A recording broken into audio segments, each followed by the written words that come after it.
Magandang tanghali sa inyong lahat at welcome po sa ating Awakening of Faith program.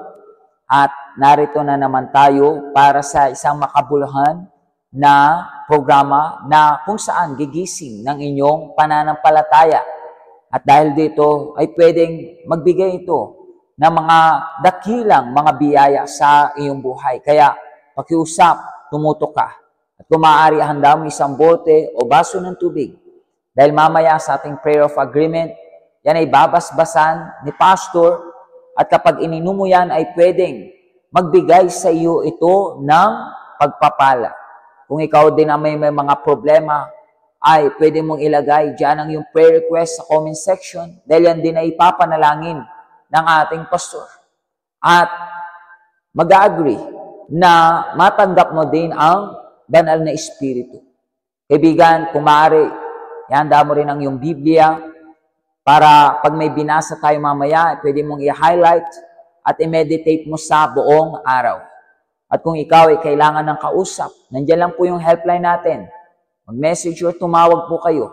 At nandyan din ang pastor para kausapin kayo, panalangin kayo, at ibigay ang suporta spiritual sa bawat isa sa inyo. At dahil sa pagkilos ng pananampalataya na gagawin mo, yung Diyos, pwede niyang ibigay sa iyo ang solusyon sa iyong buhay. Naniniwala kami na yung Diyos ay gusto ka na alisin sa mahirap na sitwasyon na yan. Kaya nandito kami, handang tulungan ka. Kung maaari, kung pwede rin na i-like at i-share mo ang ating programa dahil sino man ang makapanood nito, sila rin naman ay mabiblessed. Kaibigan, ngayong araw na ito, Biyernes, ay meron tayong pagbabasbas sa mga rosas, kung saan ay pinapahira natin ang banal na langis. Ang mga nagdadala ng kanilang rosas. Pinapahira natin ang langis, ang kanilang rosas. At by faith, na ito ay magbubukas ng daan at magbibigay ng kalayaan sa taong gagawin itong purpose na ito. Ang mga problema ay magsasara at ang mga blessings ay magbubukas sa kanyang buhay. So pakiusap, kung ikaw ay malapit sa ating main church, main cathedral located sa UCKG Building, General Rojas Avenue, Araneta City, Cubao.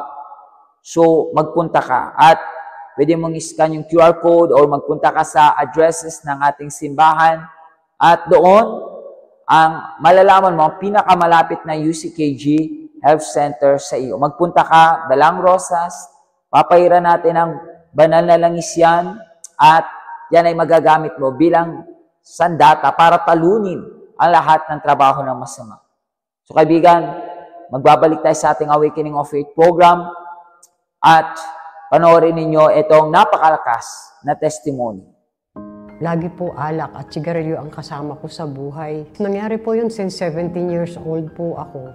Hindi rin po ako nakakatulog, so kahit mag-isa po ako, bumibili ako ng alak para lang makatulog. Nakapag-asawa po ako ng maaga. Pakasal po kami, nagkaroon po kami ng 2 anak. And then, yung naging husband ko po is puno din po ng bisyo. Nangyari po, iniwan ko po siya. Then after 5 years, nabalitaan ko po na may new family na po yung husband ko. Napatapos ko na yung 2 kong anak ng college. Pero kahit nakatapos na po sila, nararamdaman ko na parang ang laki ng kulang. Para bang gusto ko most of the time, andyan yung barkada ko, para matahimik ako. Gusto ko lagi ako may alak sa bahay. Dumating na po ako sa puntong 60 years old. 60 na. At that time po, naninigarilyo pa rin po ako. Nagiinom pa rin po ako. Then may dumadaan po sa amin lagi, kapitbahay ko. Ako ang nagsabi, pwede ba akong sumama? At di ko akalain na yung pupuntahan na pala namin ay yung church ng UCKG. Lagi po ako Sunday, Wednesday, Friday, nandyan po ako. But then, inabot po ng 1 year, sabi ko, bakit walang pagbabago sa sarili ko? After makapag-church, nagiinom pa rin po ako. Minsan po, nakikinig ako ng mga walang kabuluhan na istorya, mga chismis-chismis buhay ng ibang tao. Gusto kong mangyari sa buhay ko. Katulad po ng pagsisigarilyo, gusto kong maalis. Katulad ng pag-iinom, gusto ko po siyang maalis. Hiniling ko po sa kanya, punuin niyo po ako ng pagmamahal. Punuin niyo po ako ng pagmamahal dahil matagal ko pong hindi naramdaman yung pagmamahal. Dahil yung mga anak ko, hindi rin po sila close sa akin kasi nga nakikita nila yung bisyo ko. Almost hindi po ako umuwi sa bahay. Ginawa ko po yun, Campaign of Israel. Ang nilagay ko lang po, ang kahilingan ko lang po sa kanya. Transformation, iniyak ko po sa altar ng Diyos ang lahat na kahilingan ko para ipagkaloob niya sa akin ang banal na espiritong hinahanap ko. Iniyak ko po lahat sa kanya. Isinuko ko po sa kanya yung lahat. Yung pagkauhaw ko sa kanya, sinurinder ko sa kanya lahat. Nagbasa po ako ng Bible. Nag-seek ng Holy Spirit. Gumigising po ako ng alanganing oras. Ayun, sa kasarapan po ng tulog ko, pinipilit ko pong gumising para po mag-seek ng Holy Spirit. Yung lahat pong kikitain ko, kasi mananahi po ako. Lahat nakikitain ko since this first day of campaign, hanggang matapos ang 21 days, lahat pong kikitain ko dito is ihuhulog ko po sa sobre. Unti-unti ko pong natanggal yung aking paninigarilyo.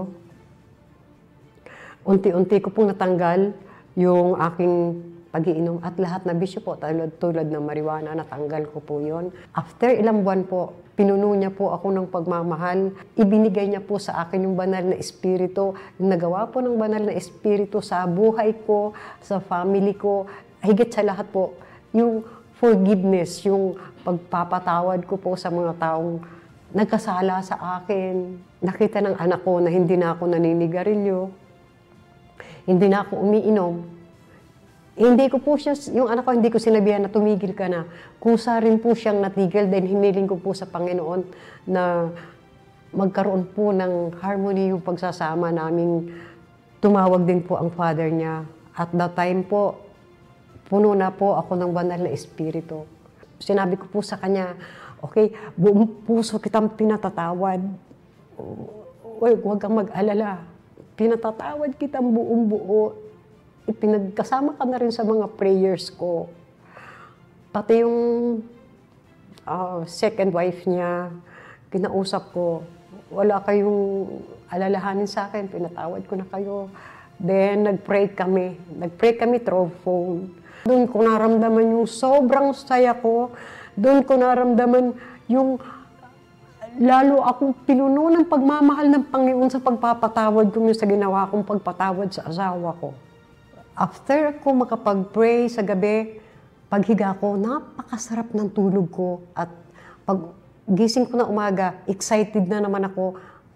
Hanapin ang Panginoong Hesus, hanapin ang banal na espiritu. Dahil din po sa banal na espiritu, nung matanggap ko po siya, dati po, hindi ako nagsasama sa pag-evangelize. Ayoko po kasi mapapagod ako, mainit.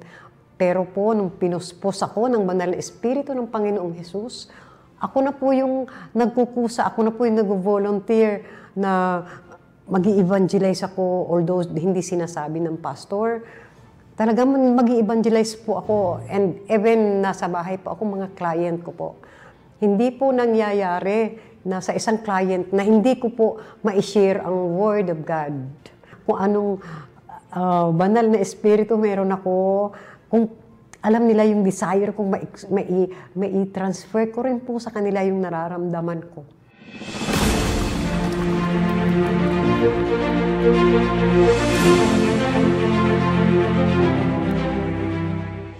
Nagbabalik po tayo sa ating Awakening of Faith program at ngayon, tumungo tayo sa ating mensahe para ngayong tanghali na ito.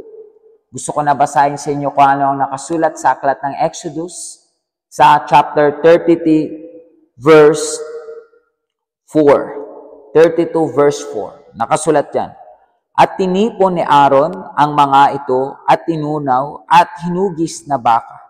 At sinabi ng mga Israelita, ito ang Diyos natin na naglabas sa atin sa Ehipto.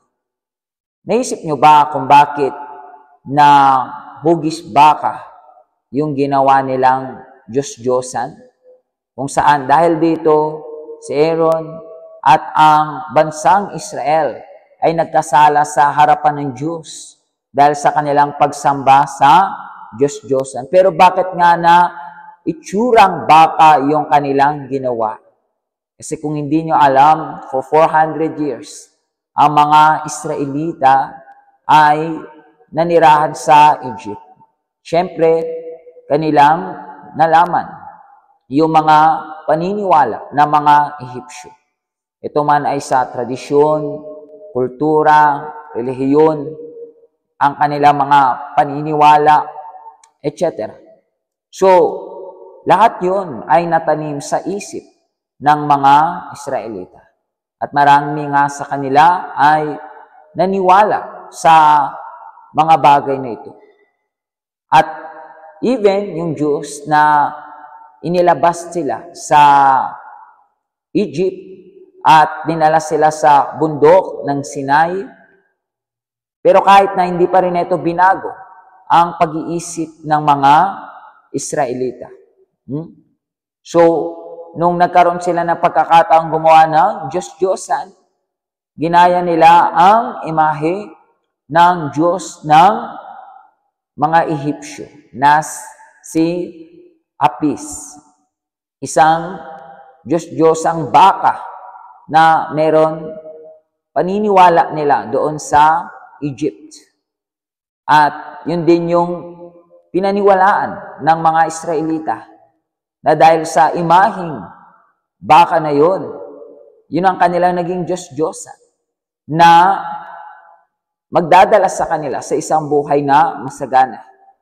Pero yun nga ang ikinapahamak ng bawat isa sa kanila. Sila ay nakasala sa Diyos at muntik na malipol. So, you see, ang Panginoong Diyos, gusto niyang baguhin ang isip ng mga Israelita. Kaya dinala niya si Moses doon sa bundok.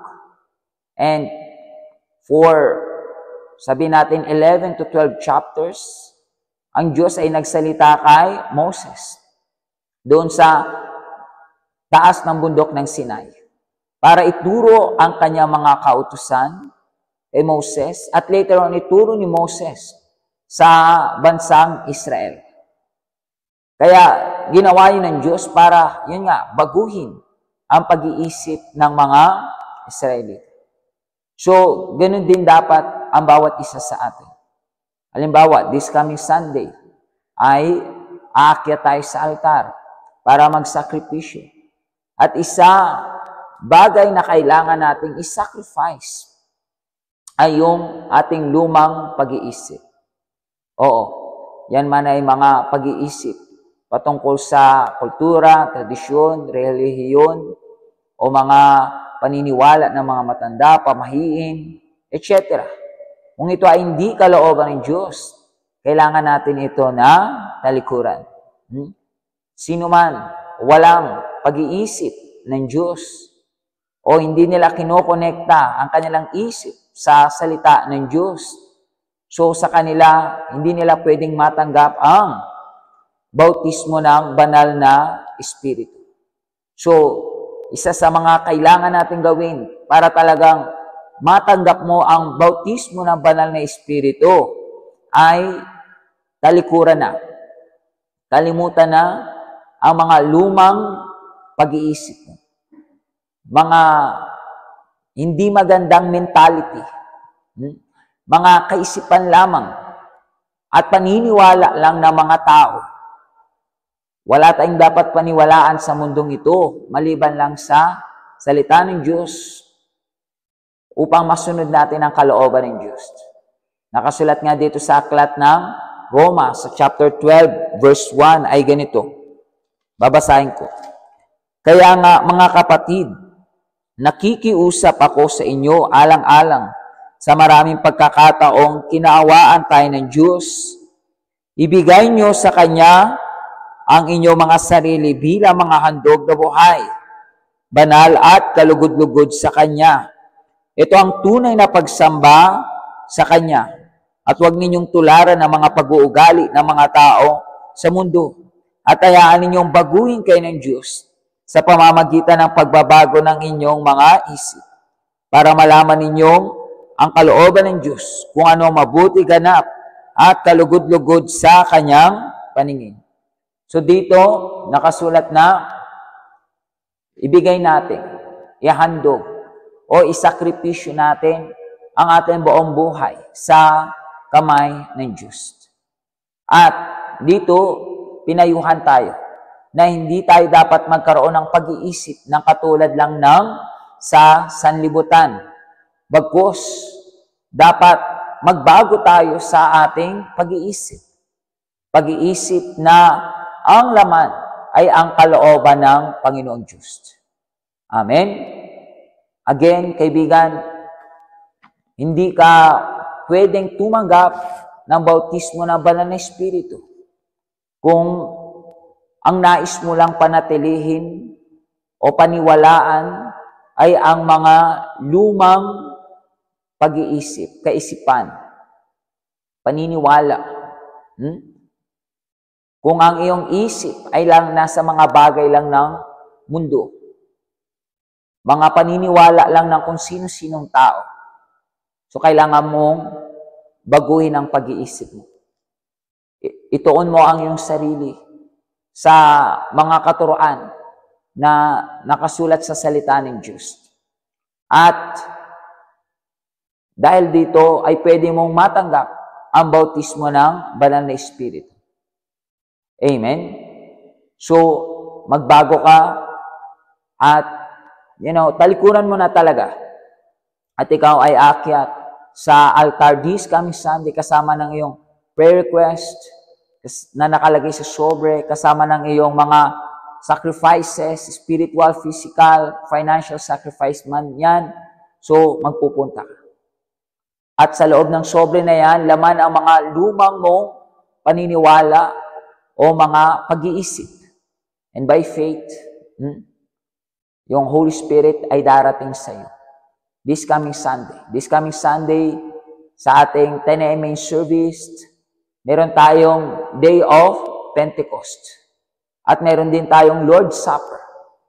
Itong araw na ito ay ang huling araw ng ating 21 days of fast of Daniel. And also, ito rin yung itinakdang araw para una tayong mag-sacrifice sa altar ng Panginoong Diyos. Amen? Kaibigan, kapag ikaw ay merong bagong pag-iisip na base sa salita ng Diyos, tatanggapin mo ang Holy Spirit. At dahil dito, ikaw ay makakarating sa ipinangakong lupay. Amen? So, tandaan nyo ang katuroan na ito at i-apply nyo kaagad as soon as possible. Amen? So, kaibigan, dito nagtatapos ang ating programa. Hawakan nyo ang inyong tubig at gawin natin itong prayer of agreement.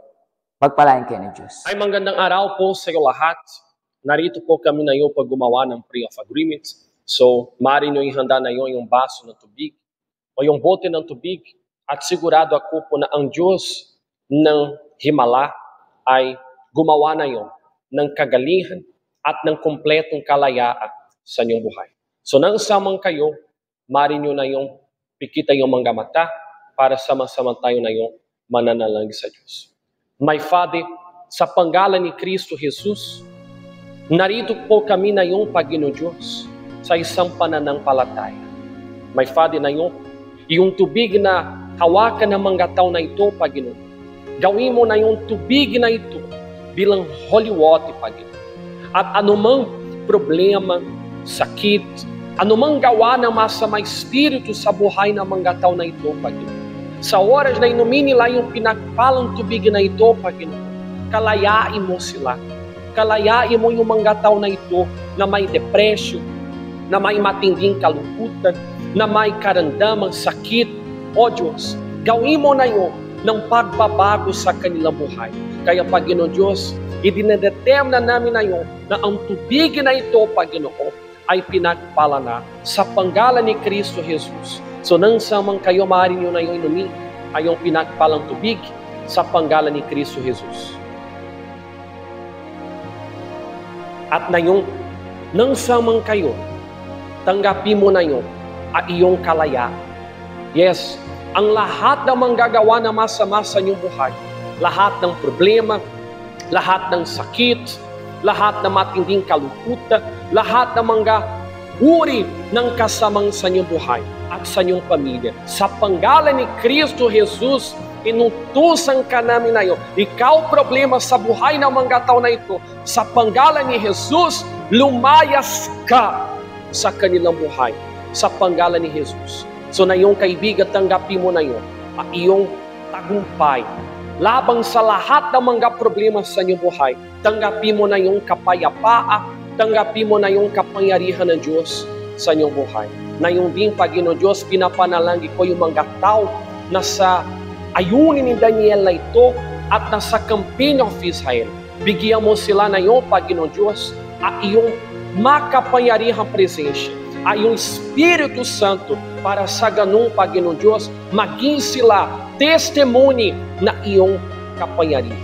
Panginoon Diyos, iyang hilihining ko sa iyo at ibinibless ko ang bawat isa sa kanila na nanonood ang program na ito. Sa panggalan ng Ama, na Anak, at ng Espiritu Santo. At kayo na naniniwala, sabihin niyo, Amen. Amen.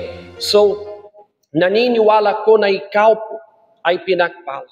At anumang gawa ng masama sa inyong buhay, wala na. Tapos na.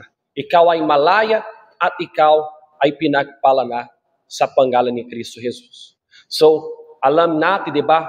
Sa bawat araw ng Biyernes, tayo ay labanan ang mga masasama espiritu na kumikilos, na nagtatrabaho sa buhay natin. So, kayo na nakaroon ng isang problema sa inyong buhay, ikaw na dumaranas sa isang matindi ng problema sa inyong kapamilya, so na yung araw, samahan niyo kami sa isang simbahang universal mas malapit sa inyo. At sigurado, yung Diyos ng kalayaan, yung Diyos ng himala ay gagawa ng kasagutan sa buhay niyo. Siya ay gagawa ng himala sa inyong buhay. So kayo naman na nakatira dito sa Ilocos Province, Ilocos North Province, ang simbahan natin dito sa Lawag City, ang location ng simbahan natin dito ay sa 3rd floor, dito sa Bismonte Building, General 2ª Avenue, Barangay 11. Malapit lang dito sa Kapitolyo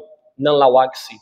So, araw-araw ang simbahan natin ay bukas. At kayo na may kilala, kontakin niyo sila at sigurado ang iyong mga pamilya at iyong mga kakilala niyo at sa iyo din ay makakakita ng imposible maging posible at ikay maging susunod ng patutuo ng kapangyarihan ng Diyos sa inyong buhay.